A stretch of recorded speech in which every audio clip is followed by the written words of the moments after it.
Hi everyone, this is Jim and welcome back to my YouTube channel. At ito na nga post ni Barbie Furtes sa kanyang Instagram. Out of all our dates, this is my favorite since our idea of spending me time is reading a book at a cafe. I'm glad that we finally got to do it together. Happy birthday! Am I that bad? Amit Abad, thank you for inspiring me to become the superwoman that you are and for always having my back. I love you. See you next year. Oy, wow. Happy birthday, Ate Abby. At yun na nga si Miss Barbie Fortes. So, every year nga ay babalik at babalik siya ng Chicago. At next naman ay post ni Genre, Thanksgiving dinner. Ayan, yung gown ni Barbie Beyond Manila. It's ano yon dress? Anyway, the very beautiful Miss Barbie Fortesa man na mala Greek goddess yung kanyang attire kagabi. Ayan na nga, the pretty Miss Barbie Fortesa at ang kanyang napakaliit na bag, grabe. Kahit cellphone mo, hindi kasya doon. Parang ano lang siya, purse, di ba? Ano ba yan? At ayun na nga, may pa-change shoes pa siya, di ba? At next naman ay post ni Miss Tony Aviles, Dainty in Pics, Barbie Fortesa for Jimmy Sparkle Thanksgiving.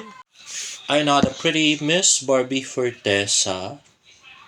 Ay na nga, loving her short hair era. At next naman ay post ni Barbie Fortesa sa kanyang Instagram. Ayan, I'll be there in a clock tick. Let's watch this. Ayun na nga, the very pretty Miss Barbie Fortes. Ano, sana makita ko na ulit. Grabe, no? Nakakamiss makita ang isang Miss Barbie Fortes. At next naman ay post ng Sparkle Jamie Artist Center, a sparkling day at Newport Resorts World. Our Sparkle Trenta Thanksgiving celebration at Casa Buenas became extra meaningful as we gathered with clients and partners who have been part of our journey this year. With Sparkle's first Vice President, Ms. Joy Marcelo, leading the celebration, we were reminded of how each of you help make our year truly sparkle. Ayan na nga, napaka-pretty si Miss Barbie Fortesa. At hello early bird Barbie Fortesa. O maaga na naman si Barbie doon sa event. Ayan, thank you. Newport World Resorts. At ayan na nga, parang sasarap ng food. Grabe, pa-buffet. Ang sosyal, di ba? Ay nako. Kaya may invite sa ganyan ulit. At yan, Casa Buena Sparkle Trenta Thanksgiving. Uy, wow, ang sarap.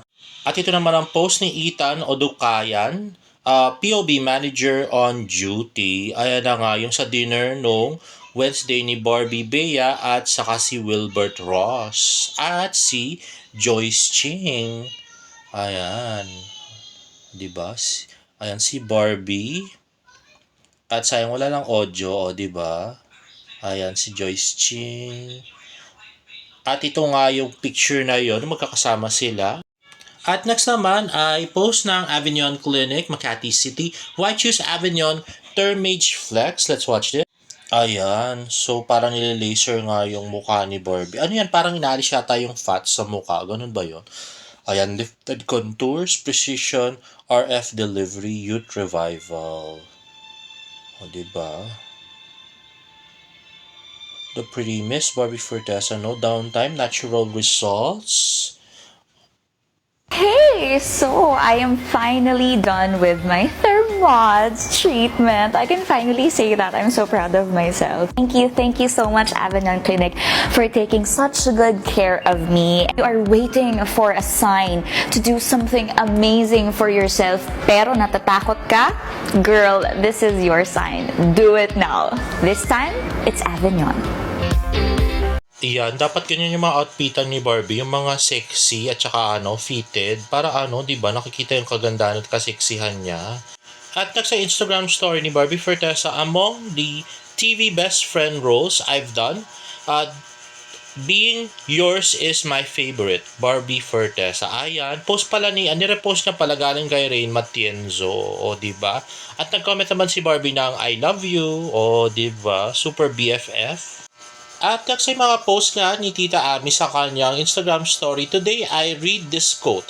The only reason you know how I ride a bike is because someone you trusted let go of you. Now read that again. At next naman ay nirepost ni Tita Abby, when you finally discover that you are responsible for your own happiness. O diba? Kaya mong pasayahin ang iyong sarili. Think positive, diba? Mga ganun-ganun yan.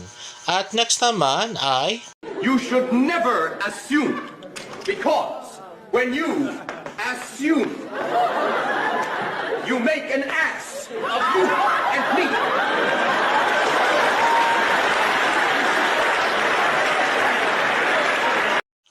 Nako, sino kayang pinariningan ni Tita Ame dito?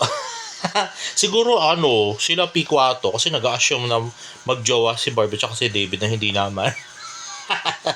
Charot lang. Anyway, eto nga ay pinorward sa atin ng isa nating follower. Thank you po sa pag-forward. Ayan. A post ng bandera, aktor na Bobong Umarte na wala ng career nang iwan ng Kalab team. Guess who? Ano na nga ba ang nangyari sa showbiz career ng aktor na desisyong iwan na ang Kalab team dahil feeling niya ay equally sikat na sila? Chikahan sa isang umpukan ng taga-pelikula tungkol sa aktor na wala ng ingay ngayon kahit pa sinabing marami siyang projects na hindi lang binabalita para i-surprise lahat sa pag ilalabas na ang pelikula niya. Hirit ng award-winning director, bakit niya ililihim kung anong ginagawa niya ngayon? Hindi naman siya sikat para itago ang activities niya. Yung iba nga gumagawa pa ng mga gimmick para umingay ang pangalan, para maalala ng mga producer at brand. Si actor, hindi nga siya naaalala ng mga producers at directors, as in, hindi siya nag-exist dahil may isang taon na siyang nananahimik. Buti sana kung magaling siyang umarte para kahit na mawala ng matagal at pag bumalik ay marami pa ring offers. Hindi naman siya marunong umarte, diba? Sabi pa. Hindi pa naka-work ng award-winning director ang aktor at ayaw daw itong maka-work dahil may naririnig siyang hindi maganda tungkol dito. Sabi namin ay subukan niya at huwag makinig sa sabi-sabi, pero hindi talaga siya bet ng director. Simulang lumamlam ang karir ni aktor na maghiwalay sila ng Kalab team niya dahil sa katwiran nito ay kaya na niyang mag-solo at ito rin ang gusto para mapansin silang solo-solo at hindi yung laging magkadikit o package deal. Sa bagay, may ilang aktor na walang permanenteng Kalab team na kaliwat kanan ang projects, pero bakit itong aktor sa bida sa blind item ay wale?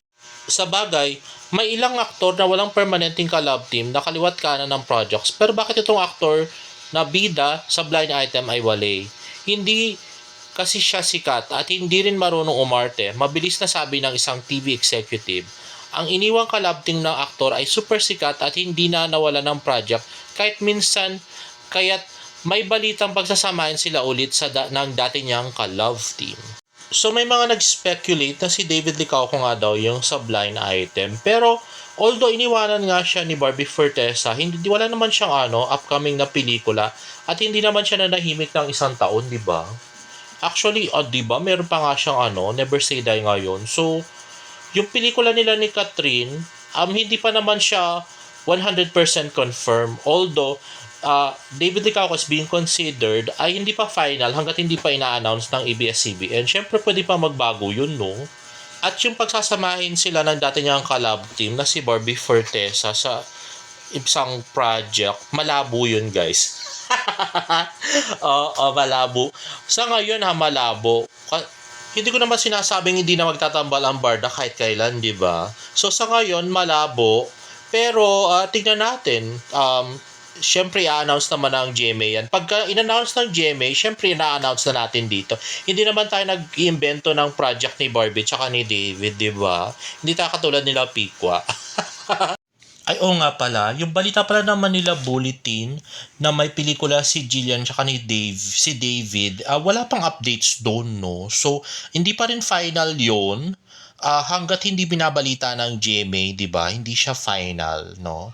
Pwede siya magbago. Tingnan mo nga yung Moments of Love, di ba? Sabi, barda, tapos bigla-bigla nawala. O, di, di ba may mga post-post na nun tungkol sa moments of love, tapos biglang wali na naman. O, di ba? Ganyan yan, guys.